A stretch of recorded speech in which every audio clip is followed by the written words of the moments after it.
tattoos are things that are like every few years I get the slight notion that like maybe I'll get a tattoo.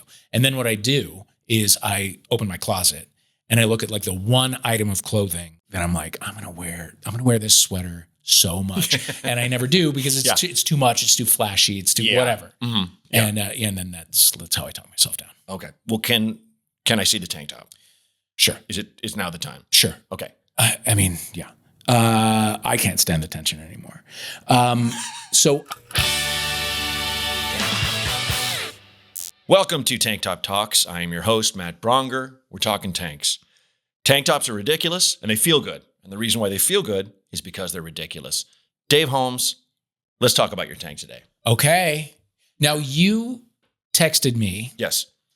Or you sent an email the other day. You asked me to do this a few weeks ago. I did. Sent me an email a couple of days ago that with parking directions, address, etc.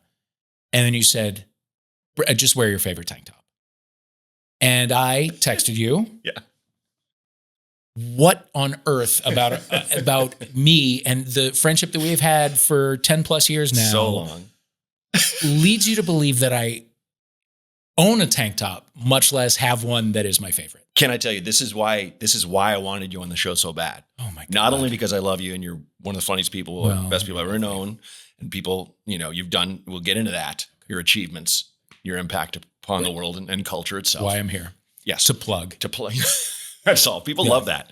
After these messages. No. It's like I love wearing tank tops, but I don't feel like I look great in them, but I feel like that's been when I put them on, it feels like vacation. So I don't want someone who necessarily, I'll have John Gabris on at some point. Absolutely. He's Mr. Tank Top. Loves a tank top. God bless him, and I love someone who loves a tank top, but it's like, I want people on who are like, it's not really my thing. If you were like, I don't want to wear a tank top on film, I'd be like, okay, cool, man. Yeah. It's fine. I'm not going to pressure you, but like, it was that email you sent me made me like the whole, have you met me? Right. Do you know what's going on? Literally, I've never in my life worn a tank top. What is? I have ever in public or in private. No joke. Wow. So I own one and it's what I'm wearing, but we'll get into it. But, my father never wore a tank top. I have two older brothers. They never wore tank tops. It's just it was never a part of my upbringing, But to be fair, I mean, I feel like my father never really wore tank tops either. But like my father your father wore an ascot sometimes, right? No. Well, he was, and I'm not saying like he was like a Thurston Howell III type. No, but I mean, he was well dressed, a dignified. Yeah. I don't want to say fancy because it sounds like pejorative, but but he was a stylish man. He was. Yes. He was put together. Absolutely. He was very put together. Right. He had great clothes. It just, the tank tops, never. So later, as I aged, tank tops either became like what you talk about, like you now, just like, I'm going to wear a tank top because it's funny or whatever, or gay men showing off their shoulders and arms. Right. You know what I mean? I did. And I never felt comfortable in either of those. I did categories. have a moment where I almost texted you back when you're like, what makes you think I'd ever wear a tank? Where I almost texted you, Dave, you're gay. Yeah. But like, dumb joke. And also, and our friendship goes deep, but don't ever fucking say that. No. Don't say that shit. No. Yeah. No. I'm not gonna get. But I'm not that flavor. You know what I mean? Of course. Or just like, and I know that. I don't have, like, I've never felt like, I have arms and shoulders that can compete with the ones that are on display in the place where everyone's doing tank tops. Yeah, you know what I mean? For sure. I guess, you know what? Now that I've aged into my daddy years, that might be different. Sure. It might be a Sunday afternoon at the Eagle where really anything goes. There you go. But I think even still, in public, I would be too self-conscious. Yeah, I did wear like a muscle tee to a friend's like our age person style rave that she threw. Wow. And it was like, a Prince muscle tee. It goes with my purple rave pants. I'm going to wear it. Sure. It's not exactly flattering. I don't care. I'm spoken for. And you're basically in the dark. Yeah, that too. Ideally. That too, yeah. You also have the tattoo that is, that I'm sure you have a similar type of relationship with, right? Where it's like, you're not like, check out my fucking tattoo. No. Like it's gone beyond that. And now it's, It's something that you're like, I got this when I was young. 19 years old. Yeah. On a dare in a pool hall. You should not be able to do that. Now, there should be a law. There you know, really, but and I guess there is to a degree. But if you go into Portland's oldest tattoo parlor and shout out to the Sea Tramp, they're not going to stop you. If you got the money, unless you're visibly intoxicated, and maybe not even then. But probably not even then. Yeah, exactly. I've tattoos are things that like every few years I get the slight notion that like maybe I'll get a tattoo. And then what I do is I open my closet and I look at like the one item of clothing that I'm like, I'm gonna wear this sweater so much, and I never do because it's too much, it's too flashy, it's too whatever. Mm-hmm. Yeah. And then that's how I talk myself down. Okay. Well, can I see the tank top? Sure. Is now the time? Sure. Okay. I mean, yeah. I can't stand the tension anymore. So I will tell you this. I got this in South Beach. Okay, Miami. Great. Ben and I were down there a couple of years ago now, and we were walking around, and we had I'm sure we had a Bloody Mary or two by this time, maybe a Prosecco. Sure. And it was like it was so hot, and it's just trap beats everywhere, and it truly, like, South Beach is an assault. It's a lot. And so I saw this tank top in the window, and I was like, well, I have to have it. And also it was like, we need to get inside where air conditioning is, and maybe where they're playing something that isn't, whatever. Right. So I saw it, and okay, well, let's fucking do it. Okay. Literally first time in public. I'm so honored. Yeah. It says, "I'm gay, bitch." It is neon green. The lettering is like kind of a sunset sort of a thing. It's so good. It's so good. But like, I bought it and then never wore it because I was like, maybe at like maybe for like at a pool party. I'll throw it on. Well, and you and Ben have such fun. I have so many amazing memories by your pool. Great. But I just never did. And some of it was that, like, it went to like the back of the drawer. Sure. And some of it was just like, I don't want anyone to like think I'm wearing it earnestly. Right. You know what I mean? Because it's so ridiculous. Like, and maybe there's some people there who don't know me as well. And it's like, we're not at this stage in our relationship yet. When we had, my middle-aged rager, my 50th, you came to the more, whittled down, just a couple of us going to wine country, which is great. But I had like a thing at my house as well. Yeah. And someone gave me almost the equivalent. It's not this, there's not like, oh, this is the straight version of that. Yeah. But probably the closest thing, someone gave me a hat that says the mayor of Titty City. Wow. Yeah. That's great. It's got the American flag, stars, and it's a trucker hat. It's just, it made me laugh so hard. Yeah. And I just ran all over my house laughing, and I never took it off all night because it's just, but it's like that thing where I joke with my wife, I'm going to wear this to Disneyland. Yeah. But I would be tased immediately. You would be tased. There's no way. By the mouse police. Left. Yeah. Yeah. Yeah. Because they have a jail in Disneyland. I don't ever want to see it. Yeah. I do want to see it, but I don't want to I want to tour it. I don't want to be in it. I can't be forcibly in there. But yeah, it's like that. I feel like it's that same vibe where it's like, I'm not crazy enough. Right. I'm not going to wear that in a bar. Right. Where it's like, like some well-endowed woman is like, this guy. Yeah. Yeah. Or not, or just a woman. Similarly, in 2016, okay. My birthday in 2016, a friend of mine had me made a red baseball cap that said "Make America Dave Again," and I was like, "This is hilarious." Right. And at the time, it was like March of 2016. I was like, in November, when this fever breaks and this whole thing is over, then it'll be like a funny thing. Yeah. But even then, I was like, only really on our property would I ever wear this hat.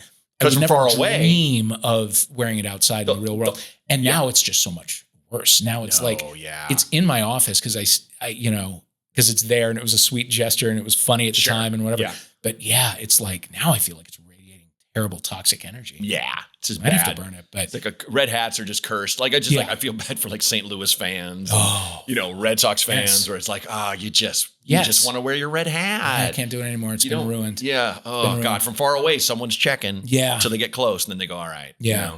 You know what I was thinking about on the way here? Because I really have never worn. I didn't even try it on. Can I say it looks good? Whatever. It looks good. Okay. Thanks. Yeah. It's ridiculous. I feel ridiculous, but that's the theme. Okay, good. I was thinking though, like I'm gonna have to hand wash this. You know what I mean? Because I can't. You can't put that with other. I can't put that with other things. That shirt party's too hard. It party's too hard. And like if God forbid it gets in with my whites, it won't be that like my whites will come out green. All of my whites will say I'm gay bitch on them. That'll be this part that runs. In different typeface according to their style. On briefs, you'll have a dress shirt. It'll on just socks. be it'll be a monogram where people get close and go, I'm gay bitch. Well, good to know. I don't know why you called me a bitch, but okay. I thought about wearing this to my friend Curtis's spin class, very close to here. Oh, yeah. Sweat cycle. It's like a hot room spin class. I know it. Uh-huh. And if there's ever a place to wear a tank top, that's it, because it is so unbelievably hot and you sweat so much. Yeah. But, there's like a black light element. And I was like, I don't know what parts of this are going to start radiating. Again, I don't want to It would literally just say gay. It would just say Someone gay. would see the word gay in the darkness while you're like and just. And it's not that that's not a safe space to be gay. No, yeah, sure. A spin class of any kind is a safe. Yeah. But anyway, I've never done it. So here we are. And I feel like, go to Pride. Yeah. Go any day to P-Town. Mm-hmm. Wear that, sure. In the summer. No, I don't think so. Because you would have to, I would have to know that you know me well enough to know that there is a touch of irony to this, right? I would be mortified if somebody saw me in this. Right. And was like, oh, there's a guy who like really wants to be wearing that tank top because he loves the message and he loves how good he looks in it. Yeah. Like I don't want that on my record. Provincetown is the thing that taught me when I was there during Bear Week. Yeah. Where is that bears are basically corny dads in a lot of ways because they wear joke t-shirts. They wear joke tank like tops. Husbear, openly gray. The logo for Dairy Queen, but it says Harry Queen. Harry Queen. I saw two guys, tank tops matching. Alexa, find me a bottom. Alexa, find me a top. Holding hands. The all-time favorite, the champion, the belt. The one that held the belt above SummerSlam of all those shirts. I don't want to do anything today except for Tom Hardy. I would do him. And that it's a picture of so Tom Hardy. So much reading, but a picture of Tom Hardy. Obviously, he made it to go get coffee. And it's like, okay, man, like you won, you have it. But I'm just saying. Was it at least all the same font? Yeah. Oh, yeah. Okay. So it wasn't one of these where it's like, watch out, world. I'm an Aries gun owner, girl mom who's from Virginia. So you better not duck to me with your finger up or else you'll get a slap. And it's all like different. Yeah. Pick post, something in Sanskrit. Yeah. Okay. Those drive. Anyway. Yeah, but it's like that would be lumped in with that. Yes. If you went to P-Town, where it's like, okay. What are you doing? Why are you wearing? It's not Bear Week, it's Women's Splash this week. So what are you doing? How have you been to Bear Week in Provincetown? I don't understand how that works. Kara my wife and I found she's from New England, and I've been there with her so many times. You told us about the Brass Key. Mm-hmm. And so we went there, and we just happened to be in town on the Cape and went during Bear Week. Okay. And it was, I will say, with respect to all my bears, Women's Splash for tea is way better. Really? Yeah. Because for thugs that don't know, Women's Splash is the lesbian week. Bear Week is the week of middle-aged, chunky gay dudes. Yeah. Yeah. Often very hairy. Yeah. And tea is, straight people don't ruin this for me and for the gays, but it is the greatest. You basically go out to the docks to, what is the place called you go for tea? The Boat Slip. The Boat Slip, thank you. And you go have drinks outside. There's bars. They're typically themed. There's a 70s night. There's an 80s night. I went to 80s for my birthday in 2018. It was incredible. And the 90s night, and there's Madonna night. And then after you go at 2 or 3 and you drink till 6, and then you go to dinner blasted. And it's great. Sometimes there's a nap in between. Right. Sometimes not. Mm-hmm. But it is hilarious. The and that's really like Provincetown is the first like gay place I went. I was in school in Worcester. I was, I think, a junior in college, sophomore or junior in college. And I met a guy who was a med student in Boston at Harvard. He was like my first boyfriend. Oh, wow. And we met on like a 976 line.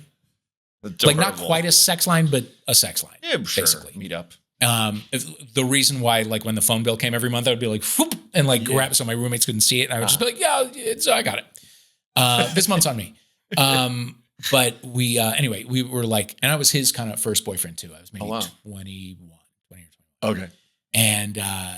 And we made some, like, we went out in Boston a few times and we made a handful of friends. And so with that handful of friends, we went to Provincetown. I guess it must have been Memorial Day weekend.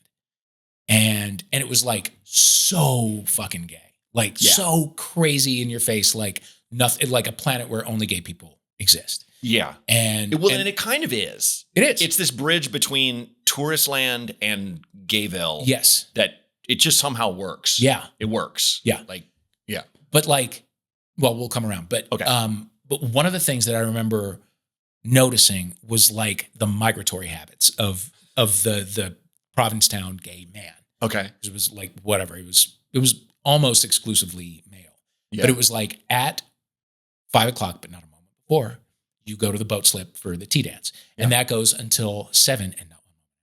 But like at 6:55, it's still packed. At 7:01, it's empty. Wow. And then like everyone goes and has their little disco nap. And then everyone shows up for dinner at 8. And then, and it's just like the crowd moves and it's like birds from one spire to another, all sticking together. And it was like, I love the organization of this. That's nice. But I also love that it's like, nobody has to say it. It's just, it's transmitted like pheromone. There's no stage manager necessary on a table. Like just eyes everybody knows. Yeah. Everybody knows. That's great. It was wild. But also it was like so crazy gay. And my regular life was at this super conservative, like Catholic college in Worcester. And it was like, it almost set my progress back a year or so because it was like, there are parts of this that I don't know if I fit into. It was like too much. It was like too much too soon, maybe. It was, it was probably too much too soon. Yeah. And I wasn't wise enough yet to understand that like, that's like everything in life is you pick and choose. Yeah. The reason why I liked the women's splash tee more than the Bear is because I didn't even go to Bear because I was outside and it was ungodly packed. Yeah. Where I'm like, I don't want to stand in line for a drink forever the whole time I'm there. And B, like, women's splash was like just sporadic, mostly kind of like lesbian moms, couple young lesbians, but just like it wasn't a thing as much for them. Whereas with the dudes, like you were saying, whoosh, they pack it. And it was also that thing where I saw it wasn't even, it was like, it was half, well, mostly probably like 65% the drink thing, but also, 35, 40%. I don't want to be that fucking guy that's just around and people are like, oh, hi. And you're like, no, I have a wife. And it's like, what are you doing here, man? Where, you've got Roscoe's in Chicago, straight friendly. You got Akbar in LA, straight friendly. And I go with my gay friends. I don't go alone. But like, it was very funny. Our friends Peter and Todd, who are older gay men who we rent their house from them in Cape Cod every year around the 4th. Mm-hmm. And Peter is just very much more the partier guy. And Todd is much more the kind of, a little bit more starched Canadian guy. Mm-hmm. Lovely dude, likes to have fun too. But like Peter's like the party guy. And Peter's like, no, and he's talking to Carrie. He's like, do not let Braunger go to Bear Week. Mm-hmm. Like, no. And I'm like, I'm not going to get attacked, Peter. Like, I'm okay in the street. But it's like, but I'm also like, I'm not going to go to, it's just like, it's that thing where you don't want to be like, I like having fun, but it's like, that's not for me there. Right. That's all. Let me tell you this also. So, and this will place it in time. This group that I went with, we, like one of the nights that we were there, we drove to, it's Falmouth, I think. Yeah. It's right next door. Falmouth, yeah. Because they had a drive-in theater there. Oh, and cool. we went to see the first Wayne's World movie. But, and it was like, we had driven 3 miles maybe. Yeah. Right? From Provincetown. But we got in, and so Paul, my boyfriend at the time, and I surely we were not in a minivan, but like whatever. We were like sort of in the back of the car and like obviously like sort of on each other. And there were like teenagers from the next town over who were like not, gay bashing, but like a little bit like pointing and giggling, you know? Yeah. And it was like, it was a less than a 10-minute drive to get here. And it's a whole different world. Like it was, Provincetown was super gay and I definitely noticed that. But then I also noticed like, oh, now like I'm getting like the bends a little bit from like getting back into the real world with the spirit of, because I was brand new to even the idea of like, I still like, Ben and I have never held hands in public or whatever. I know. Like, you guys are not PDA people. No. But like at the time, just the idea of even like showing affection was still brand new. And it was like, oh, okay. I actually like in this world, like I'm still an object of ridicule if I do that. Well, that's why I love, I've only been once, but there's that like basically the first gay bar in Provincetown. Yeah. I love going in there. I love when I went in there to go with, they clocked us right away, straight couple. Yeah. And so it's like, here's, but I'm saying we weren't there like separately showing up, but like, but yes, you're right. First floor, just the straight up bar. Second floor, more of the club. Yeah. He's like upstairs, it's more dancing. It's more, and like, I get the vibe. Yeah. We just want to drink. Right. And he's like, great. And he's like, anything you have a question about? And I was like, can I just look at those pictures? And he was like, yeah, please. And there's these yellowed photos from the 50s of guys, their arms around each other. Mm-hmm. And it's one of those things where I felt like we were moving a lot towards that. And it's kind of always a rollback and a pushback, but I want to get to the point where it's like, just like we have, these are moments in American bravery. Mm-hmm. These guys posing for a photo. Yeah. Like the balls. Yeah. In those days, it takes courage now. Yeah. But I was like looking like, whoa, and there's women that are hugged up. Yeah. Clearly, attracted to each other. Yeah. Not just girlfriends, quote unquote. And it's bravery, but it's also like, you can tell the freedom that they are feeling. You can see it it's like palpable. Yeah. The idea that they, that they don't have to be pretending anymore. Well, my dumbest, like, not to be like something from my act, but my dumbest joke that I've been, doing lately is I've heard this from a bunch of, conservative, quote unquote, funny types that are like, and even commentators, like being Christian now is like being gay in the 50s. Mm. And I'm like, no, being gay in the 50s was probably fun. Right. Like there was a moment where you passed a certain man who, like a bellman in a hotel, he gave you a wink and said, come to the Casbah, and you found a secret gay club and you found your little oasis and you're like, oh, fucking Christ, I can let my hair down. Yeah. I can just have a drink. It's not even like, oh, I'm going to hook up. It's like, I'm with my people. Mm-hmm. How are you? Yeah. Your secret's safe with me or whatever. Right. It's finding your community. Yeah. You had the best analogy I've maybe ever heard for that sort of thing. And I think you had it in your book. Check out Dave's book, Party of One, by the way. It was do it, bitch. The blind melon video with the Bumblebee girl. Yeah. The end of that video where she's been like doing her little Bumblebee girl dance, and everyone's like, "What are you fucking doing out of here?" Yeah. And then she goes out into the meadow, and there's a gate, and beyond it, it's all people in Bumblebee suits, and it's like, she found her people, and they appreciate her, and she appreciates them, and it's like beautiful and joyous, and it's whatever, a cheap 3-minute video, right? But that it is in many ways what it feels like. I will say, I did not like in Provincetown. I definitely was a little like, ugh, like I don't. So some of it was very exciting, and then some of it felt like, I don't know that this fits me. Right. And again, it was like, that's what life is, Of course. But I didn't know that yet. It really, honestly, it was probably 10 years ago that I walked into the first gay space where I walked in and I was like, where it really felt like that. Where it really felt like, oh my God, this is exactly my people. It was, it's the Royal Vauxhall Tavern in London. They used to have a weekly party called Ducky. And it was these DJs called the Reader's Wives, which is like an old thing from one of the newspapers. Like the Reader's Wives would like, whatever. It's a British thing that I don't fully understand. Sure. But anyway. and they would just like play great 80s and 90s music. Yeah. And it was like kind of wedding DJ style where there was like no beat matching. It's like a song fades out and then a song fades up. I don't care. Yeah. And it was like everyone was, 30s to 50s. Mm-hmm. And it was, men and women alike. And there was cabaret entertainment every hour or so. And it just was like, this is so weird.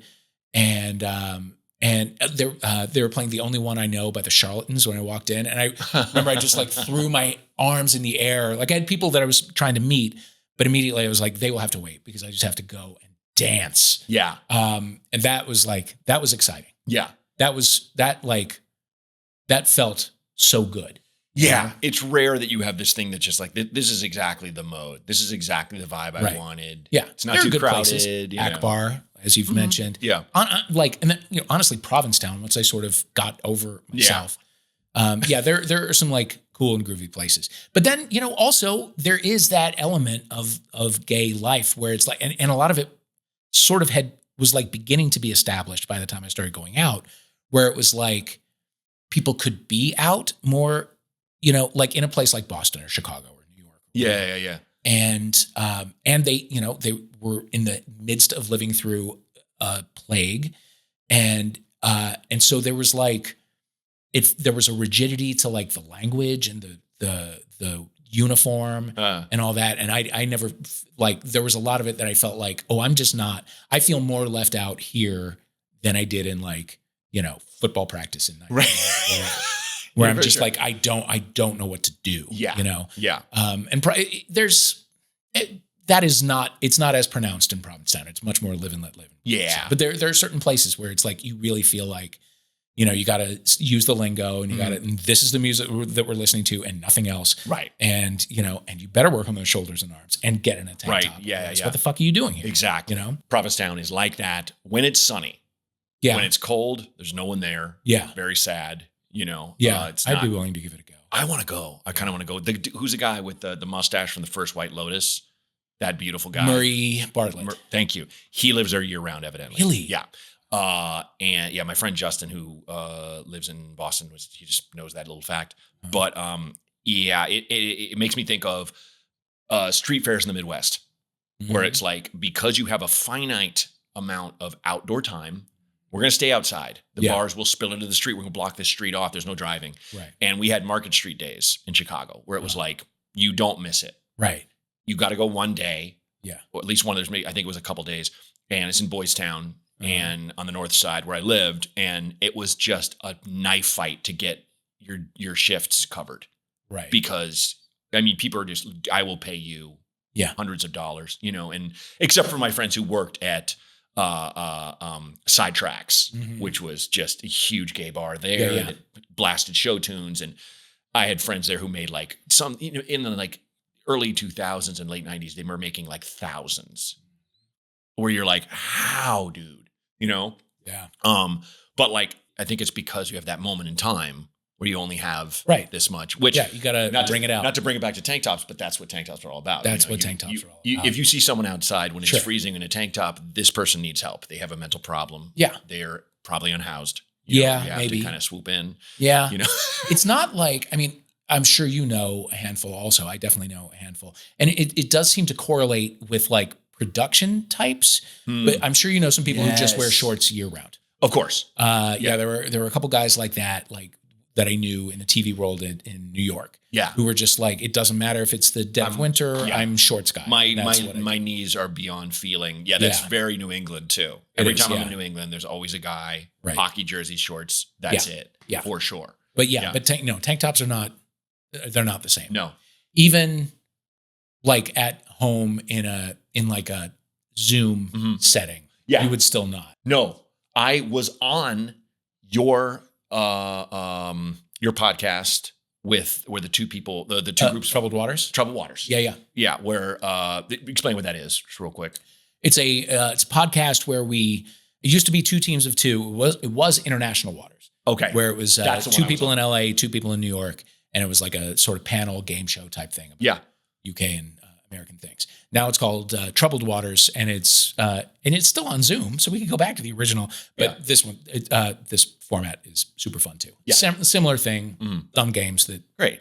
that are low stakes. I went on wearing a tank top and shorts because it was broiling in LA. And I was just like, I don't care. Yeah. You know, I don't know if I realized it was video, but that's on me. Right. But like we don't publish the video. The two, okay. Well, but I can see you. The two Brits were just trying to shred me, you know, for being that, I didn't know it was workout time or whatever they're saying. And I was just like, what are you guys, 9 drinks deep? Yeah. And it was this thing, and they were lit. Right. And because it was like 8 p.m. there. I don't care. Right. But as soon as I said that, you could see them kind of darken, where it's like, you don't, like this kind of like, one does not mention another person's intoxication level. Oh, wow.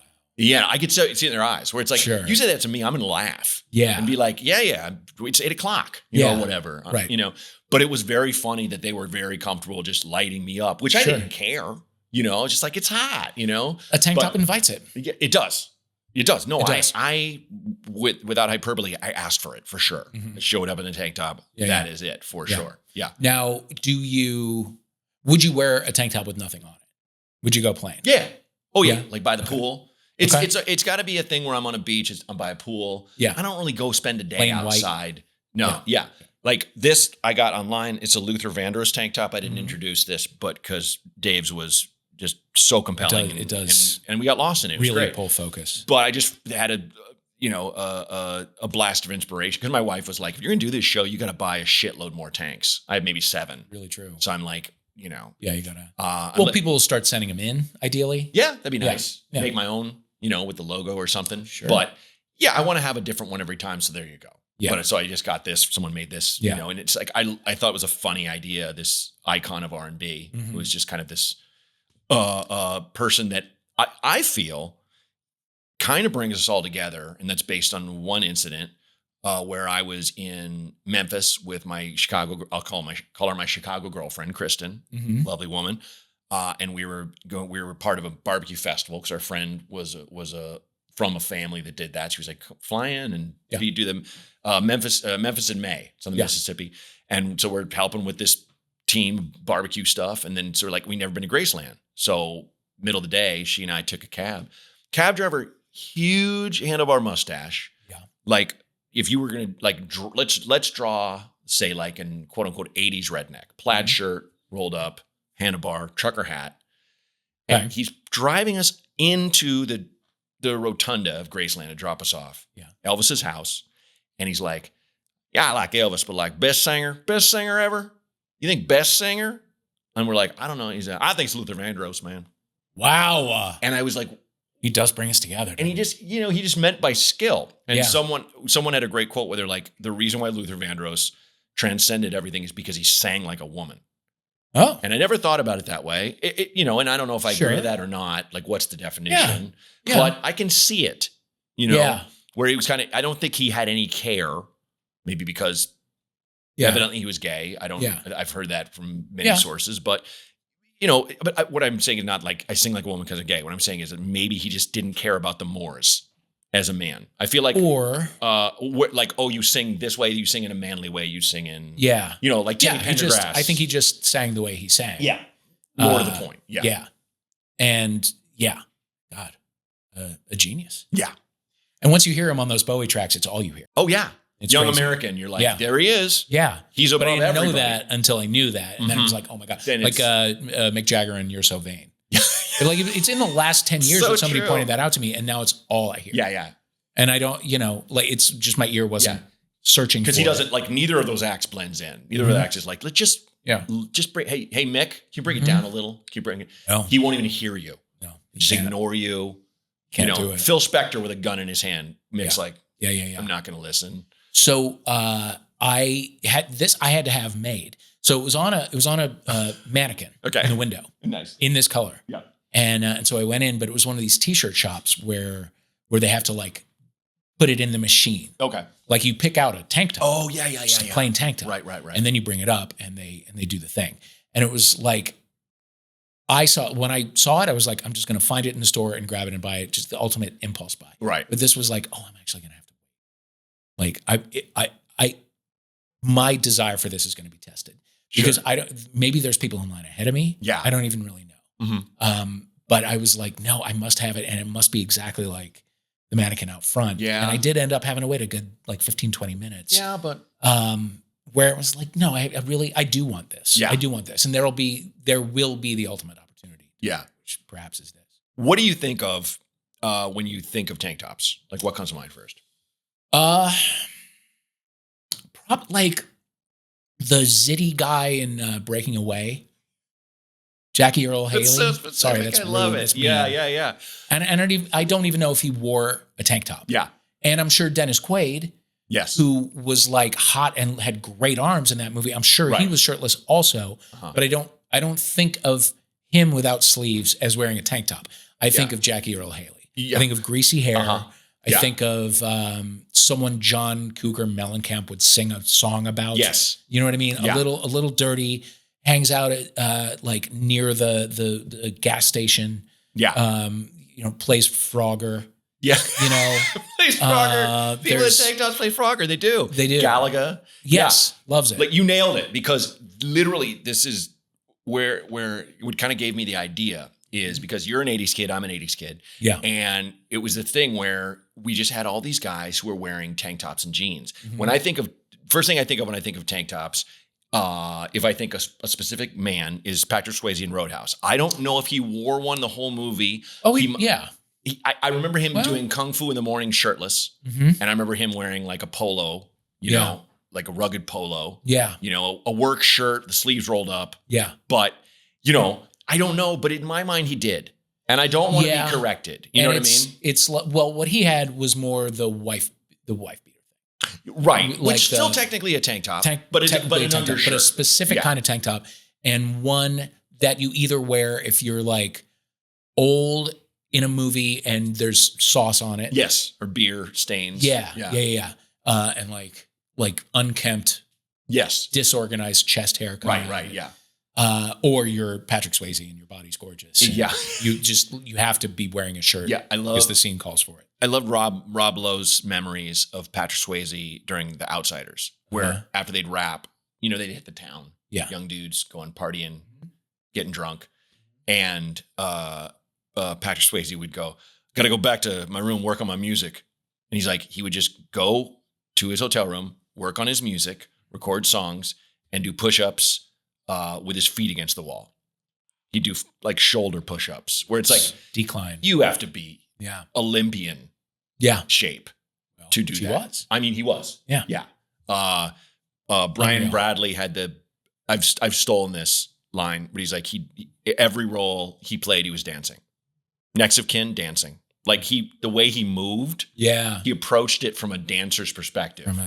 Which is why I think we all were like in love with him in our own way. And like the Hans and Franz episode where they had him, and then Hans or Franz, one of them just finds himself, can't stop thinking about him. He's in love. And it was so funny. Yeah. I think it was one of those things. It was like, okay, it's funny. Haha. Cause he's gay. But like more to me was like, everyone feels that way. Absolutely. Everyone sees him riding a horse. Yes. And just going, and there he goes. On that horse. Yeah, absolutely. Of course. Come back, Patrick. Yeah.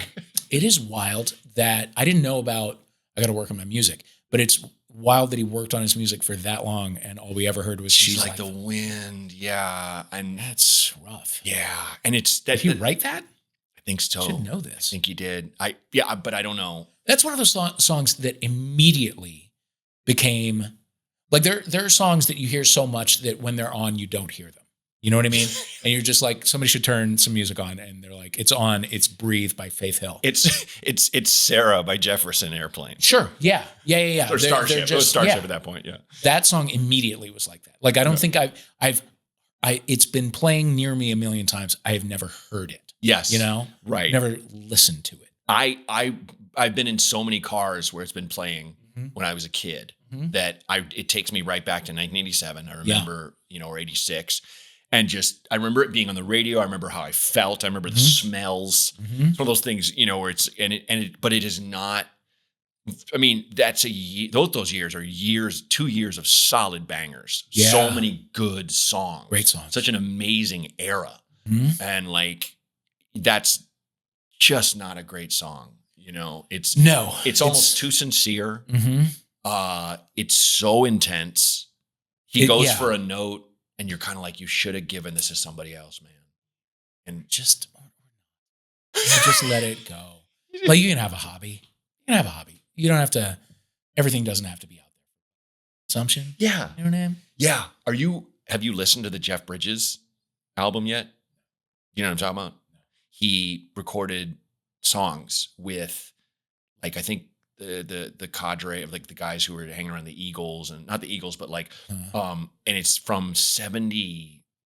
Like, he's had them forever, and he had this health scare where he almost died of COVID.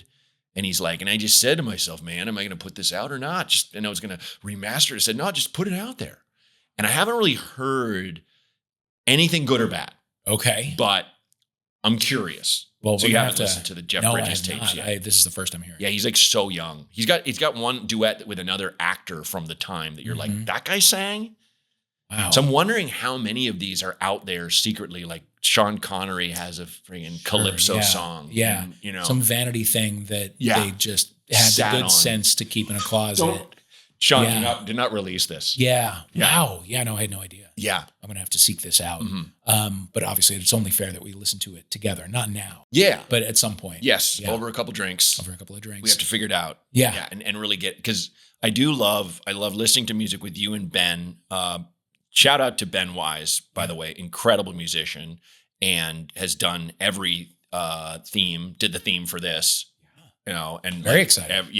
He's just incredible. Yeah. Amazing musician. Yeah. And just a peach of a man. Yeah. The best guy. Lovely. You definitely scored. Thank you. Yeah. I agree. So did he. But that as well. Yeah. I agree. He's really good at like doing the math of what they were trying to accomplish.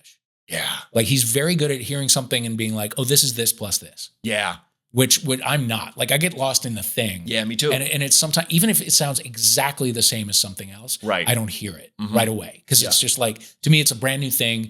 And music to me is magic. The idea that people can write a song to me is just like they've stirred a cauldron and, you know, so like whatever. It's like witchcraft. Yeah. Me. Oh, 100%. But he like gets how a song is written and how a song is produced and, you know, what sound palettes are and whatever. To me, I get carried away with the moment. I like that I don't know too much. Yeah. I like that when I heard Punk Rock Girl by Dead Milkmen, I was like, God, this guitar solo is terrible and it knows it. And I love that. I love that in the video, he's going, stop, cut the video, you know, and stuff. I like that these guys, not the thing of like, ooh, it sucks to try. It doesn't. Right. But I love the fact they're just like, just release this shit. Because it's about clumsy love, that song, you know, and the melody fits it. And it's so hard to kind of, but I feel like, I like that Ben isn't jaded when he can listen to a song and go, oh, I wouldn't have put that hi-hat there. Yeah. I'm sure he does. I definitely, you know, but he will get lost in the things that like dazzle him. Well. It's just, you know, that's good. Yeah. That's good. Of course. Sometimes those are not like, these things do not match up. Sure. And it's like, and there are times when I'm like a band or an artist is coming to town and I want to go and I'm like, what if you don't? Because, because, and this, I'm this way when I see like bad comedy. I'm not a stand-up, but like I am adjacent enough to that world. Yeah. Or like, you know, shitty improv or whatever, where I'm just like, I can see what the person is trying to do or who they're trying to be, like who they're mimicking as they try to find their own style or whatever. And I have no fucking patience for it. No, I know. No patience for it. You know, and so I'm a pill to be around during those shows. You know what I mean? Yeah. And I will fully admit that. Ben is not a pill, but I can tell, like, there are certain artists that I don't think, that I love, that I don't think he like respects as much. And it's like, I'm going to feel that radiating off you. Of course. So yeah. So how about I check you later? Yeah. You know? We don't have to. We don't have to. Exactly. Yeah. Yeah. And there are comedy shows that he will want to go to that I'm like, I truly will not. I'm going to be bad friends like that. And it's like, I so rarely go see comedy because I do it, but you know, I do love watching stand up. I do love watching comedy. I do love watching, you know, improv and, you know, stuff like that. But yeah, it's gotta be this thing. You know, one reason I love, say, Dina Martina is because it's like, she's doing something no one else is doing. Yeah. Where it's, you know, and I've become friends with Grady through you. Yeah. And he was I just described it. I was like, it's like watching a drunk aunt who really thinks she's playing Radio City Music Hall. Yeah. And is just, this is my night. Mm-hmm. And I remember the first time I saw her with the Nancy Sinatra boots and the back of the dress is unzipped and there's a bra strap and just the hairiest back. Yeah. The hairiest back. I remember she that was interactive at the time. She's like, I'm growing it out. Which is fucking catch brilliant. it. Catch it. Oh, yeah. She's so if you're around where Dina's playing, oh God. Trust you need to go. You know, like the character is such a like sort of a grasper in a way. Yes. But the person behind it is like, there's no internet presence to speak of. Yeah. Like he's not really trying to take over the world with it. Like I get the sense that it's like, it's as big as he wants it to be. Just right. Yeah. Yeah. And I totally respect that. It's so great. You know? It's so great. And because people who do know about it fucking love it. Oh yeah. The first time I saw her at Casita del Campo, where I fire trap of a basement theater. Such a fire trap. Oh my God, I can't believe we've survived it. Yeah. But I saw her for the first time there. Like the first time I'd ever, like I went on someone's recommendation, and so it was my first exposure to her, and it was like I hurt from laughing. Yes. And then we went to Akbar, and I overheard a conversation with someone who had been at that same show and was like, just didn't get it. Oh, yeah. And I was like, you are an idiot. Yeah. You're an absolute idiot. Like I didn't say it, but I was just like, this is a person I don't ever want to talk Never about. in my life. Or talk to. There are certain acts that I'm just like, okay, this is alchemy. And to me, the two people I won't miss if I can is Dina Martina and Dave Attell. Because they both, and you couldn't find different acts. Yeah. Dave is just a straight up stand up, but he says such funny, he makes me cry every time. Dina makes me cry every time. You know who put it perfectly? Karen Kilgariff. I went to see Dina a couple years ago with Karen. And as the lights were going down, she was like, it is like we have signed up to be tickled. Yeah. You know what I mean? Like we know what is about to happen and it's just going to be delightful. And it's a musical review too, where you're like do these versions of songs, with the lyrics just a little bit off. Certain like walking into Ducky, that first Dina and every Dina Martina show since has felt like, oh, you made this for me. Yeah. This is for me. Oh yeah. When she did I'm Only Human by Human League, which that back to She's Like the Wind. I remember biking to a new school in 7th grade, and that song was in my head. Yeah. And I remember I'm Only Human, in my head, and kind of please like me. I'm going to school. And I didn't. I was, picked on. I remember I wore a bright yellow sweater, and this girl, Bridget, who I'm friends with to this day, we weren't friends then, was like, just said, real nice yellow sweater, Matt. And the whole class laughed. And I'm like, I'm wearing a bright yellow sweater. And it just immediately othered me. So I was the one, and people didn't leave me alone. And it was like, I was only there. I wanted to go to this other school, and they finally got a spot for me after the first quarter of going to Beaumont. So, and Beaumont was, and I have so many friends who went to Beaumont, the school of the blondes. That's what it was. Really? Fernwood, that's where Fernwood was where I wanted to go. Okay. Yeah. I got you. Okay. People of all hair and skin color, not a lot. Yeah. Anyway, but when have you decided how you're going to get your revenge on Bridget? Never. I love her. We're great friends. No, you gotta. You do have to get your. Yeah, I've told her she did this to me. Did she remember? Yeah, I think I told her in high school. I was like, and she's like, "Fuck, I'm sorry." I think she'd mellowed, but she was just funny and smart. Yeah. What do you do? But fucking awful. Yeah, just awful. But I remember Dina Martina doing that song, and it goes, "I'm only human, flesh and blood, I'm made." Yeah. And the guy says, "Won't you please forgive me?" Yeah. And Dina does her man voice. Yeah. Born to make mistakes. Yeah. Won't you please forgive me? Yeah. Goes so deep, man. Yeah. I about laughed myself into a hernia when the slip from the camp female voice to full Marlboro Man. Yeah. Please forgive me. God damn it. Yeah. Just so the choice. Such an uppercut. Playing in, this will probably. Yeah, it won't. I don't know. Yeah. This is a segment that I don't have a lot of segments on the show more than how do they make you feel, blah, blah, blah. And some I'm still moving that stuff around, but it's a working. It is. It is. Aren't we all? It's a living organism. Aren't we? I was thinking about one thing I talk about in the show is tucked in tanks. Okay. Because I remember, and this to me was always the most ironic thing about the 80s experience as a kid. The most aggro, toughest dudes wore their tanks tucked in with jeans, which is, to me, you might call a gay look. You might call a metro look. You might call a female look. To me, it's like, you wear that now, you're going to look silly. And there was a guy who I knew named John McDermott in Chicago who was just Mr. Fun, straight guy, but he would throw these parties where no one danced. Mostly straight people in this apartment in Chicago, people out in the back, those rickety decks that collapse every summer. Yeah. And he wore a tank top tucked into jeans every time, and he never stopped dancing the whole party. And he would play 80s music. And this is like late 90s, where like we're kind of like the Journey's kind of coming back a little bit, but it's just, it's this thing where it's like, it's funny to me that back then it meant tough and maybe a scary dude. Yeah. Now it means, but it forever means fun, Yeah. So I say tucked in tanks. I go, can you give me like a tucked in tank take, or a moment in your life? Maybe it's something intense. Maybe it's something that's been weighing on your mind. Maybe it's something very cool, very scary. What I have no reference for tucked in tanks. Cool. That has not crossed over into my life. Wasn't a big thing in St. Louis. It wasn't a thing. Okay. I'm trying to picture it and I can't. Okay. So I no. So that specific thing, no. Okay. But I think that spirit exists in black Sambas sneakers. Okay. Like soccer shoes. Oh yeah. And dirt bikes. Oh wow. Like Mongoose or Torker dirt bikes. Okay. That was like that.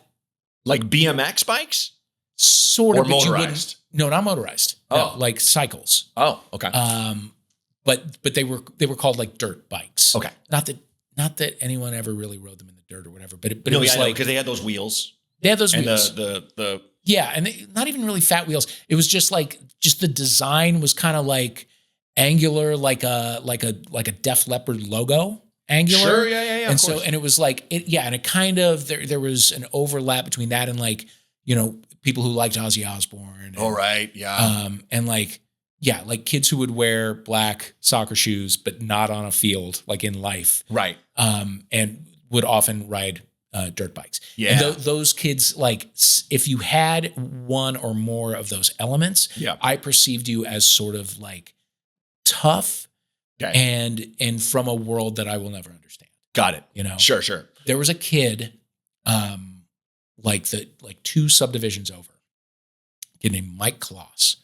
And he was, when I was in like 5th or 6th grade, he would have been in like 8th or 9th. Yeah. And it was like, no one really knew him. Yeah. Just sort of knew of him. Right.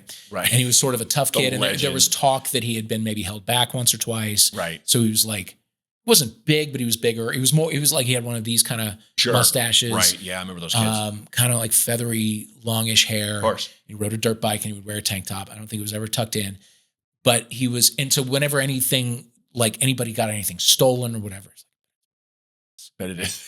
And he was just sort of like legendary, but no one I knew ever really knew him or talked to him.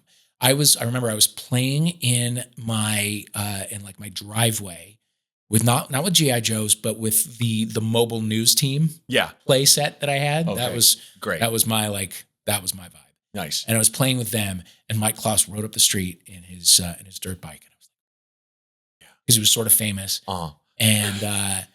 And I like looked at him and he was like, "What are you looking at?" And I was like, "Nothing." Like I just immediately got scared. Sure. And it was like, okay, wow, I feel a little bit like what you're getting at is that kind of vibe. 100%. Okay. I kind of meant it could be from anywhere in your life. It could be something you're feeling right now, but I like that it's a memory for that thing, because you and I are of that era, like where the thing that brings to mind is like, there's no internet. There's no portable phones. No. There's someone calls your house. Yeah.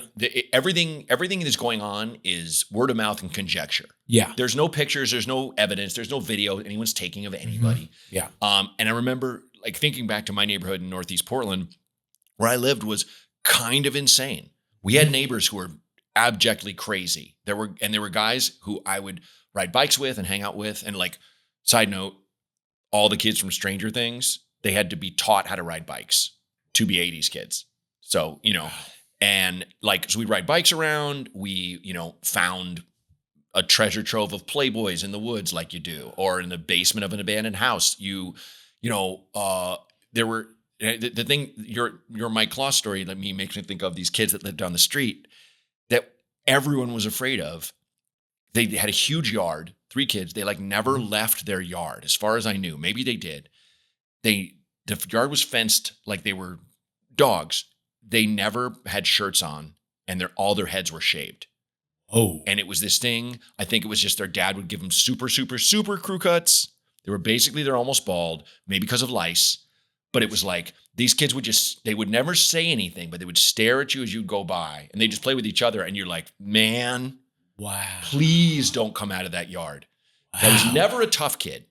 There were those moments where I'd get into little fights and stuff, but like it was like with my kind of friends, and we'd beat each other up, and then everything was forgotten. Yeah. But it was like, this kid would bury you. This kid will kill you. Yeah. He looks and it was, I remember, but it's a legend. Yeah. Whereas if they had internet presence, you'd be like, oh, whatever it is, these kids are. Yeah. You would see what you had in common. Right. Yeah. Yeah. There was the kids next door, the family next door, the Dorseys. There were like maybe 6 kids. Okay.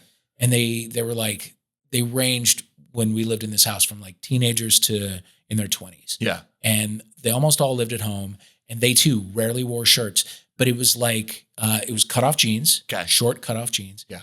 And like kind of like feathery hair. They were benevolent. They were like lovely kids. Right. But like, I don't like the mom might've been gone or dead. Yeah. And the dad was like kind of aloof. And so you could, there was loud music and stuff, but they were like super well-meaning kids. The youngest was the only girl. Yeah. And she babysat me once. Okay. And I remember my parents like went out to dinner or something, and she came in and we played. There was a Muppet Show board game. Oh, cool. And I was like, let's play this, because it was new to me. Yeah. But it was very complicated. Okay. As board games can sometimes be. Well, and like the Muppet Show is pretty adult. It is. It's very played adult. during prime time. Yeah. Yeah. But I was like explaining it to her, and she couldn't stop laughing. Okay. And so I told my parents that at the end of the night, and she never babysat for us again. And then years later, I was like, oh, Judy was high. Judy was just high. Oh yeah. We had high babysitters. Yeah. Yeah. And it was like, oh, and that's what's going on over there. Yeah. Is like, those are like kids who smoke weed and don't wear shirts. I had like, the girl who watches my daughter knows CPR. She's a borderline survivalist. Yeah. One of these people like, you can take better care of this kid than I can, frankly. You know what I mean? In a way. Like I had a babysitter like that who literally my parent, like as soon as I remember being a toddler, I don't even know if I could walk, but I was sitting, I think she was holding, my mom was like, here, take him. And she put me on the kitchen floor. I remember wearing diapers. I remember feeling diapers on me. Ripped open a bag of animal crackers, the frosted kind with the little sprinkles. Yeah. Gave it to me, went out back. I'm guessing to smoke weed or fuck her boyfriend or get drunk or whatever. Yeah. I still can't eat those things. I ate like the whole bag. My mom came home and I was like I'd barfed on myself, probably shat myself. I mean, I think I remember them screaming at this girl. Sure. But like, should. Rip here. And I worked with this girl, Candy, what's her last name? She's a comic in Minneapolis. Okay. One thing I love about Minneapolis, especially playing the Acme clubs, you meet all these people that knew Prince or knew someone in the Revolution or any of the bands. And there's a bartender there that I remember being like, I just want to sit here and drink with you all night. Yeah. But you have to close the bar just after the second show. But please tell me more stories. I was like, so you know Jerome from the time. And he just said, man, everybody knows Jerome. And I was like, fuck. And so this girl, Candy, has a story where her aunt dated Prince.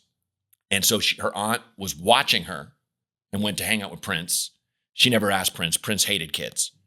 She was just like, I'm just going to show up, brought Candy.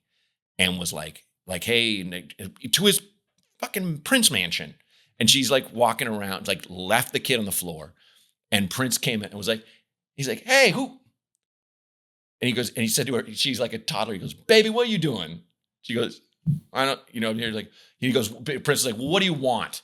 And Prince, and the kid goes, cookies. And Prince just gave her a bag of cookies and went and like, wow, had sex with her aunt or whatever while she ate cookies. But incredible. That babysitter was like, Prince, just give the kid a bag of cookies. Yeah, but not Prince, a child. No. Yeah. Yeah. So, years later, I graduated college. I was living in New York. I went back to St. Louis for Christmas or, summertime, whatever. Yeah. And I went to Schnucks, the grocery store. Yes. Very near my parents' house. And there was a guy like riding his dirt bike around Schnucks, and it was no. Still. So he would have been, 27. Still riding his bike. Like it's feathery hair blowing in the wind. Wow. Still, I mean, I'm 99% sure. Sure. Or somebody just sort of took that role over. Right. You know what I mean? Like there's always going to be that kid. Well, he's probably, there's probably several other of him in his family. Absolutely. Yeah. And whatever. It's the Highlander. It regenerates. Yeah. It's always going to be a bad kid that you're a little bit scared of. Although, like you've said, maybe not anymore. And maybe the internet has flattened that thing out. It has certainly, what I notice really from the internet is like, you don't see fuck you on a bathroom wall anymore. No. Yeah. Certainly don't see a phone number. You don't see, so-and-so is a slut or whatever. Art, yeah. There are different, boobs. More targeted ways of doing that right now. Yeah, exactly. Yeah. It's gross. Mm-hmm. I'm so glad for my mental health. I did not have to deal with social media as a kid, especially because social media companies don't care. No, and Congress is too paid off to, do anything about it. But like study after study after study. It's like that's one of the things that scares me the most and kind of keeps me up at night having a daughter. It's like, I don't want this lousy body image. Like she's not allowed to watch. We'll put on videos on YouTube, like on the TV, but she's not allowed to, because when I've let her watch like cartoons in there, I see it try to take her other places and I go, nope, turn this off. Right. So it's like, we're done with that until she's like a teenager. Yeah. I mean, I wonder if the pendulum will have swung away from that and toward analog experiences. I feel like just the fact that it's almost like how there are people like so many young people are not drinking like we used to drink in our 20s, not touching cigarettes. Yeah. I feel like they've interviewed a lot of these youngsters and they're like, even though they know they're addicted to social media, they know it and they know it's bad for them. Very rare amount of people that are like, I love it. I love scrolling. I love, you can my day. Feel it. Yeah, exactly. You can feel it spike your anxiety. Absolutely. As it spikes your endorphins and you feel like it just ripped time out of your life, which it did, So it was great for, honestly, it did great things for me. I met people I've, have lifelong friends that I met that way. It made me a better joke writer, all of that shit. But it is purely toxic. And I dream of going back to a flip phone every day of my life. Yeah. I dream of a flip phone. I literally made a video as an open letter to Tom of MySpace, asking him to come back, just take it all over, Elon style, just destroy. I don't care, just knock them all down somehow. Be good, Elon, and just good Elon, and just do MySpace where you just have a wall. Here are my friends. Right. Here's a video I posted from. Here's a song I like. Would you like to hear it? Yep. Click here. It's a fun song. Here's my little stats that I'm comfortable sharing. Maybe you can send me a message if you want. Yeah. I'm not being forced. It's not bleeding me of my data to sell. It's not, I'm not getting stuff foisted upon me constantly. Yeah. I bought a military jacket off of Instagram. This is like in the early days of Instagram shopping. Right, sure. And I've gotten a couple things that I like and wear off of Instagram shopping. But this was one, it was, what I'm talking about. It was like kind of army green and like a fleecy collar and patches and stuff. Yeah. And I got it and it fit great. But the patch right here says fashion. Fuck. Well, I can't, and if I took a seam ripper to get it out, it would just like look empty and you get another patch. put over. Maybe I should get another patch that says "I'm gay, bitch." Or like a little one, so you a little tiny. Yeah, in like muted colors. Yeah, I'm that kind of guy. Mm-hmm. Yeah. So when you talk about a tank top tucked into jeans, like who's the archetype? Patrick Swayze. Patrick Swayze, sure. The good version. Yeah. But I just remember these being, and I'll give you a visual that I know you remember. Right. Lay it on me. Tiffany, I think we're at Alone Now video. She's performing the mall. There's a guy holding people back. Uh-huh. He doesn't look like security. Yeah. He's just a maybe 20, 21-year-old dude. He's wearing a tank top tucked into jeans and holding people back. And I remember even roadie. A roadie. But I remember, and it's at the mall. Yeah. And these girls just standing there. They don't need to necessarily be held back. Yeah. They need to be seen as being held back. So they got this guy who's basically a kid wearing a tank top. What security wears tank tops? Right. Terrible idea. Right. Roadies, I'm sure, do. But I remember seeing that image at, 12 years old when that came out for me. And just being like, who's that guy? Why is that guy holding? You couldn't, you'd have a bigger dude. Like, I think they might have got the real security guy and they were like, no, switch out for this dude who's got what we called Tiffany's cousin. Probably. Yeah. What we called a butt cut. Parts right here. Sure. Yeah. Very 80s. Okay. Yeah. Okay. That image jumps to mind. I see. But I also remember those guys who were like, because to me, a tank top tucked into jeans is the height of ridiculousness. And it's not necessarily a good or a bad one, but it's just like, what are you doing? Right. This look makes no sense. It doesn't. So I feel like with tank tops, it's already like you might as well wear a no shirt, kind of. Right. Wear a t-shirt. Why are we making it formal? Yes. Why is it like exactly this is appropriate now for dinner? Mm-hmm. Yeah. Like it's tucked in. Right. Why? You know what is a timeless look? Okay. And I have a couple friends from different times of my life who really relied on this look, which is the sort of camp collar shirt that you button up. But it's buttoned down collar? to like, yeah. Okay. Like a sort of wider, like a collar that you wouldn't put a tie. Okay. Sure. But but you're wearing basically a dress shirt though. Not a dress shirt because it's almost always short sleeved, right? Okay. So like it's not a pajama top, but like a summer. Got it. Okay. Nice. Not a Hawaiian shirt. Not a Hawaiian shirt. But related. Yeah. Okay. So something you sort of wear on vacation. Got it. Mm-hmm. Right. Sure. I have a few of those. But like unbuttoned to like here, wife beater underneath. Oh yeah. So that it's like it's a great look. It is. A bowling shirt could also be used in this way. Mm-hmm. I have a guy I worked with and then a friend who were like, that was their look. And it always fucking worked. Yeah. And I've never I think of them as jacked, but I have no proof to back that up. Yeah. It's just, it's a look that suggests broadness and jacked. Right. And another one is, I've noticed lately is your kind of more elegant polo that you button up. So it's soft. Yes. It's like cotton. Yeah. But there's almost a knit, almost a raised pattern. Maybe you can maybe see through it, and then you wear a tank top under that. Tank top underneath. That's one I see a lot of times with the kids, with the 20-something dudes.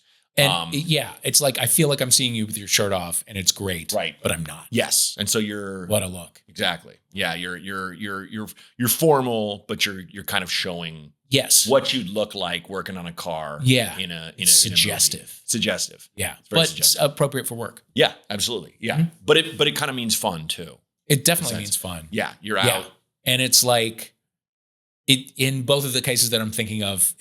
They were like, this is my aesthetic. Yeah, and it fucking works, and it did. It does, and it's that thing where the whole thing is it takes you forever to come up with this look, but you walk around like, I just threw this on. Yeah, of course. Yeah, because there are those guys. Mm-hmm. They're rare, but it's kind of like that's one of the traits of someone being like a male star a lot of times, where it's like, I used to be like I remember saying, you could take like Brad Pitt or Ryan Gosling and throw them down a dirt hill, and then when they land on the bottom, be like, let's shoot. Yeah, you're fine. And 4 months later, everyone's dusty, dirty. Yeah, everyone's just throwing hill dirt on their faces and bodies. Clinique hill dirt is selling for $90 an ounce. Just a vat of it, of just Yeah, smelly. Some of it's animal shit in there. You know. Great. Yeah, it's fine. Just right from Griffith Park. Mm-hmm. We got it for him. You know. Yeah. Yeah. But they have stylists. Yes. They know what the fuck they're doing. Exactly. Yeah. Exactly. Pedro Pascal is telling a story at all times. He is. He is, He is guided by a fastidious dresser. Mm-hmm. Yeah. Yeah. He always looks great. I think and it's also like, I like, not that it's a huge mantle, but you were talking about Dina and Grady being like, it's just this much, just this much. I feel like you and I have a degree of that where it's like someone might know who we are, but it's never ruined a moment. It's never, we'll get chased. No. Or the whole, Brad Pitt shows up. Oh, yeah. Oh God. And especially with social media and stuff, that's so rare that someone's that famous. Yeah. And that it kind of stops traffic. Right. And we live in LA. LA and New York is not really as big a thing. Yeah. But it still happens, but it's like, I think it's more targeted now. Yeah. Like people can still be starstruck, but it's like by somebody who they're the only person in their group of friends who probably knows who that person is. Yeah. But that person is a big part of their lives. Like the way that I would be starstruck or you would be starstruck. Yes. Have you been starstruck lately? Oh, wow. It's a really good question. I'm struggling to think of I haven't, not in a while. I'm sure in like half an hour I'm gonna go, fuck. Yeah. You got one loaded? Well, for Bear? It's not starstruck, but like I this is hard to admit from today's perspective, but I was in the same space as Armie Hammer once, and he's just so beautiful and tall. Yeah. That it was like that I just felt like there was a change in the air. Right. Yeah. And I'm like, I don't care about him so much. Like he's crazy hot, but I can't point to any of his work that has moved me in any way. Well, but it was just like, this is kind of star quality or just incredible. I almost said, was he eating from a little takeout container of human feet? Yeah. Yeah. He's got a podcast now. Oh, should have him on. Yeah. I should have. Yeah. Well, the thing is, I'm not looking to get the people who the one person I do want to get on who would look incredible in a tank top. Do you follow that lumberjack who has like 10 million followers and has a farm? And he's devastatingly beautiful. These two fantastic women I work with who do my social media, Emily and Victoria, and they didn't know who he was.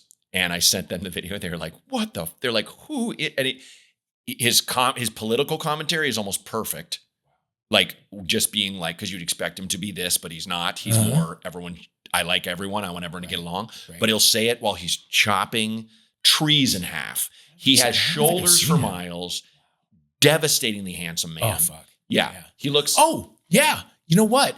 Well, he was on The Bachelor but there's a guy who I follow on Instagram strictly because he's so fucking hot. Sure. And looks and wears a lot of tank tops and looks great in them. Right. And he does a lot of like, nobody does. He talks a lot about like men's mental health. Okay. Anyway, I'll come back to that. But I saw him at this like fitness festival that I went to cover in Atlanta. Okay. He was doing a breathwork session. Nice, yes. And I was like near him and he's like super jacked. And also I was like, I've just seen so many of your videos that it's like, I wanted to go say hi, but I was like, you don't know me at all. And I've thought of mine. So I was in New York for the premiere of Deadpool and Wolverine. Yeah. Only because my wife works with Rob Delaney. Yeah. And Peter in Deadpool. And so I was there. Rob's an old friend of ours. And so we're all staying in the same hotel. Yeah. Everybody is in the same hotel. And there's people out in front of the hotel, autograph seekers, because of course, Santana is also staying in the hotel, and he comes out and people have his albums and he just goes beeline because he's like 90. But I get in the elevator to go downstairs. Hugh Jackman gets on with a guy and they're just talking. And I'm just looking at him and I'm like, Christ, like just a stack of man. Mm-hmm. My height, just, it's that thing where it's like, when I'm in like a hit class or a spin class, I look for a guy who's like my height and I try to beat him. Yeah. And I'm like, this guy it's just you're not supposed to have these muscles when you're this tall. You look insane. I'm like, what? I'm not going to say, I don't really need to meet him. Yeah. I like him. And then Ryan Reynolds gets on too. And he's on with like 10, 15 people. And Ryan's just literally doing the Deadpool shtick, cracking a joke every 3 seconds where you're like, okay, cool. But I'm also like, I'm behind him. So I'm like, look at how your clothes fit. Right. Man. Yeah. Look at you guys. Yeah. I can't imagine, they both have children. Mm-hmm. I work out and then I get tired of working out. I think I might lose my mind with the regimen where you got to wake up in the middle of the night and drink a protein shake and do your Mark Wahlberg thing. Like lightning pull-ups or whatever you got to do. Yeah. You're also like, this is a guy who could walk outside and cars would stop. Absolutely.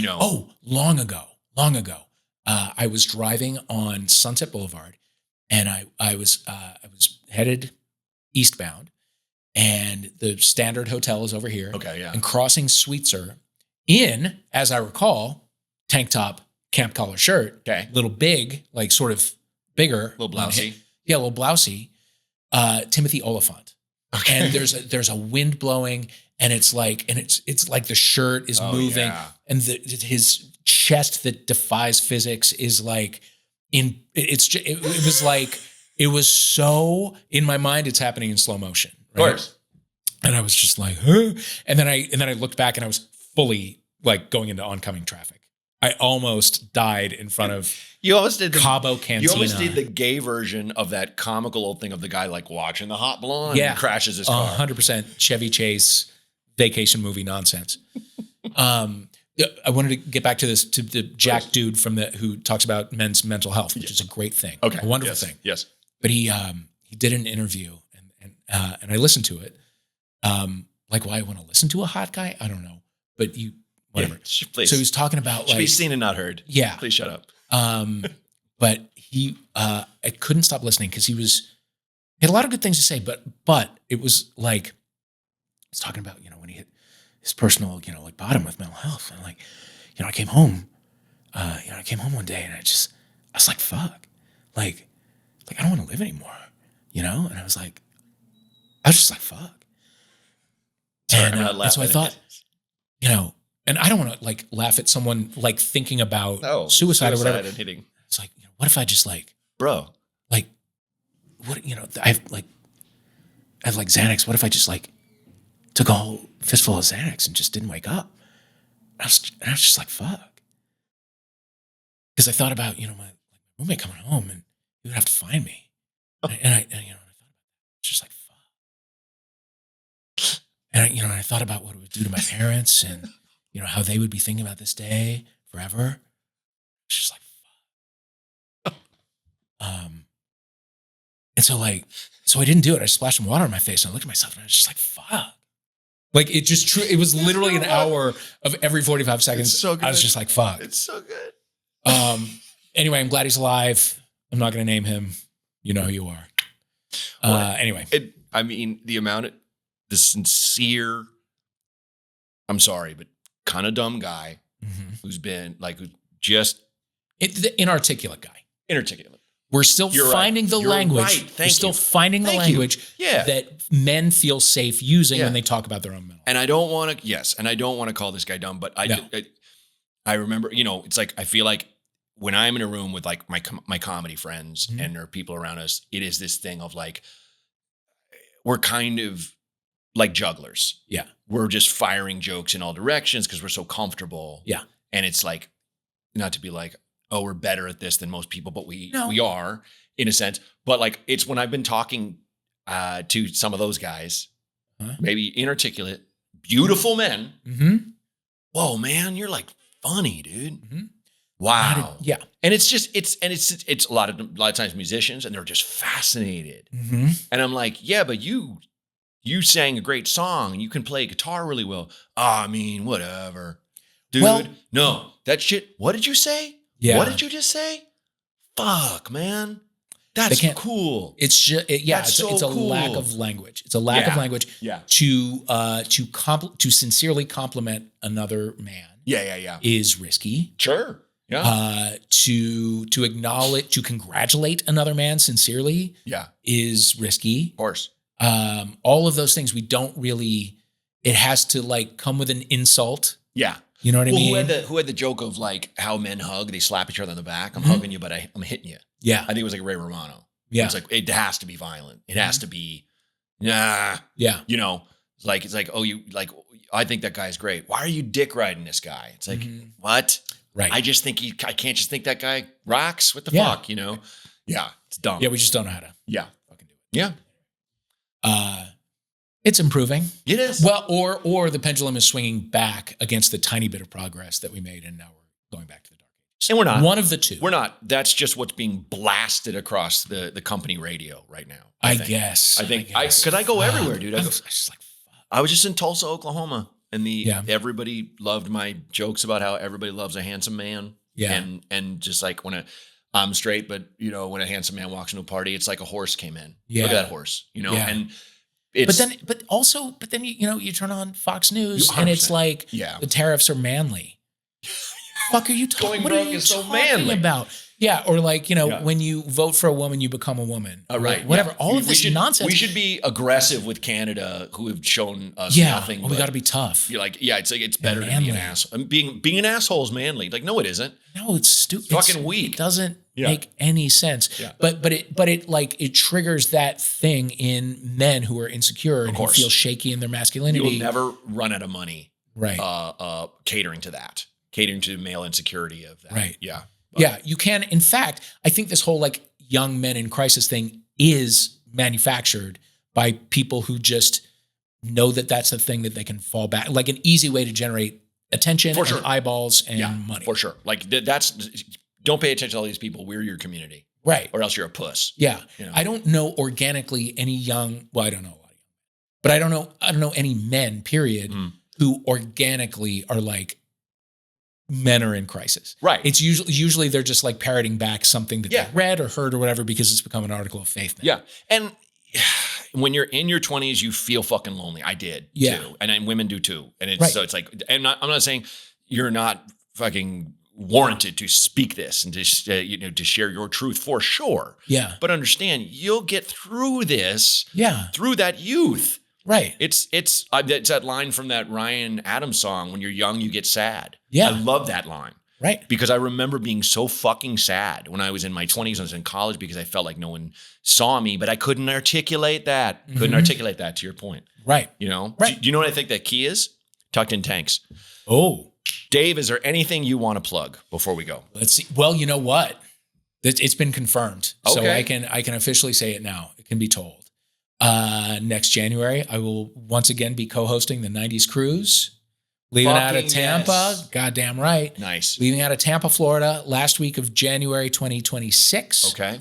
Will be me and downtown Julie Brown co-hosting together. Just a third going back to your MTV roots. Going back to my MTV roots, because why not? Yeah. We do kind of bookend the 90s on MTV, me and Julie. Yeah. That's great. She and I were on the first one. The acts please include TLC, En Vogue, Sugar Ray, Better Than Ezra, Tonic, Sponge. Oh, fuck. Kid and Play, DJ Cool, Maxi Priest, EMF, Matt. I'm going. Yeah, you better fucking go. I want to go. Yeah. Can I go? Please, absolutely. I co-hosted the last one, but it was a very last minute thing. And so like Ben couldn't get off work. And so it was on my own. Ben will be coming this time around. Good. I would love to get a nice little group going. Dude. Say Tank Top Talks when you get your ticket. It won't get you anything necessarily, but we'll know. Yeah. It's going to be fun. Tampa to Nassau to Key West. And back. Oh, me. 5 Okay, days. dude. Yeah. I think it's so much fun. I'll be emceeing some stuff, doing some Q&As with some of the bands, hosting trivia. I did some aux cord DJing off my phone. Nice. For one of the nights. Wildly unpopular. I went too deep. I went too deep too fast. Yeah. Too deep. But next year we have a fix. Anyway, it's going to be so much fun. Did Sponge do Molly 16 Candles? Yes. Fucking, I love that song. Yeah. I love it because I forgot about it. Yeah. And then my wife's friends started blasting it when we were drinking in New England. And I'm like, oh, this song's fucking incredible. It's a fun one. At the first one, the first one was Gin Blossoms, Blues Traveler, Collective Soul, Lisa Loeb, who co-hosted with me and Julie, Fastball, who I love unreservedly. There were shows, but then there was also like cupcake decorating with Lisa Loeb, wine tasting with Jesus Jones, nice, whiskey tasting with Lit, and I did trivia again. That's for real, fucking perfect. But then also there would be these like jam sessions where like the bands would just sort of play together. That's cool. Robin Wilson of Gin Blossoms did like an acoustic covers set by the pool. Wow. Power hours every day from 3 to 4. Okay. Real talk. Like real power hours?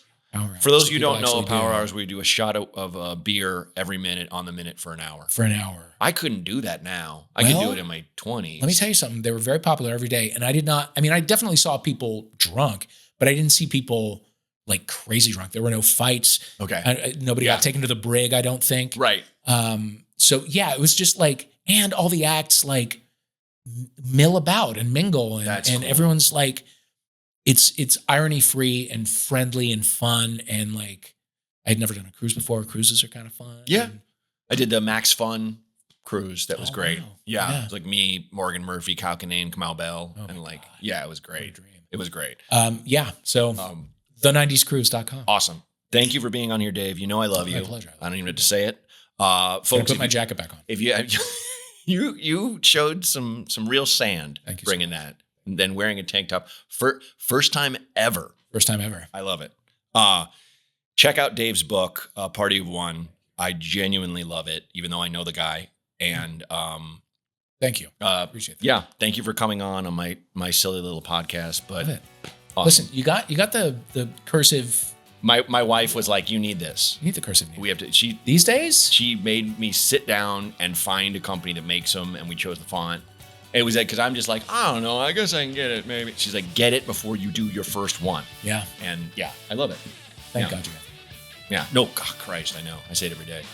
But yes, I'll get you saying one. this. When the pod takes off hardcore, I'll just send you one for your house. Cool. Yeah. Thanks. Thank you, buddy.